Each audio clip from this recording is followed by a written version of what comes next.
smartest way you tested which family members actually loved you. When my grandmother died, everyone cried at the funeral, but I learned real fast that grief and greed can sound exactly the same. My grandma raised me, not officially, but emotionally, absolutely. While my parents traveled constantly for work, and my older cousins treated me like an afterthought, Grandma was the one packing my lunches, showing up to dance recital, and sneaking me $20 bills she absolutely could not afford. So when she passed away at 82, it wrecked me. The funeral was packed. Relatives I hadn't seen in years suddenly appeared acting devastated. Funny how death reunites families when money is involved. A week later, we all gathered at the lawyer's office for the will reading. My cousins were practically vibrating in their seats, especially my cousin Vanessa.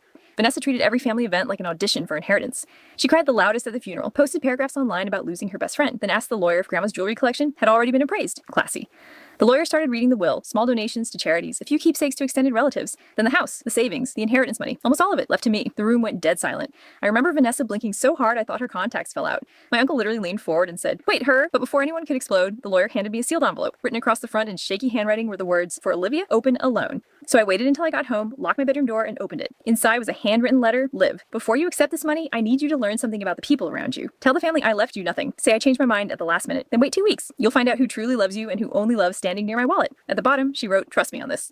And honestly, that woman had never once been wrong in her life. So I did it. The next morning, I texted the family group chat. Apparently, Grandma changed the will before she passed. I'm not getting anything. The responses came fast. Vanessa sent, "Wow, didn't expect that." Followed immediately by, "Maybe she saw things we didn't." My uncle replied, "Well, Grandma always valued responsibility." My aunt literally texted, "Everything happens for a reason, sweetheart." Not one person asked if I was okay. Not one, except my cousin Abby. Abby was 16, quiet, awkward, still wore braces and oversized hoodies. 10 minutes after the group chat died, she texted me privately, "Are you home?" An hour later, she showed up at my apartment holding 2 grocery bags. "I know Grandma helped you with rent sometimes," she said nervously. "So I brought food." I almost cried right there. Over the next 2 weeks, the rest of the family got worse. Vanessa suddenly stopped inviting me places. My uncle canceled our weekly coffee outings. My aunt started posting inspirational Facebook quotes about earning success instead of expecting handouts. Subtle, very subtle. Then came the vacation photos. Turns out Vanessa had already started spending what she thought she was inheriting. Designer bags, spa weekends, wine tastings. Every caption sounded like a rich person trying to fake humility. Meanwhile, Abby kept checking on me constantly. She offered me gas money once. Gas money from a teenager with a part-time job at a movie theater. One night, she admitted, "I've been saving part of my paychecks in case you needed help." Absolutely destroyed me emotionally because this kid genuinely thought I'd lost everything and still tried to help anyway. 2 weeks later, I invited the whole family to Grandma's house for dinner. Everyone showed up suspiciously fast, probably hoping there was more money involved.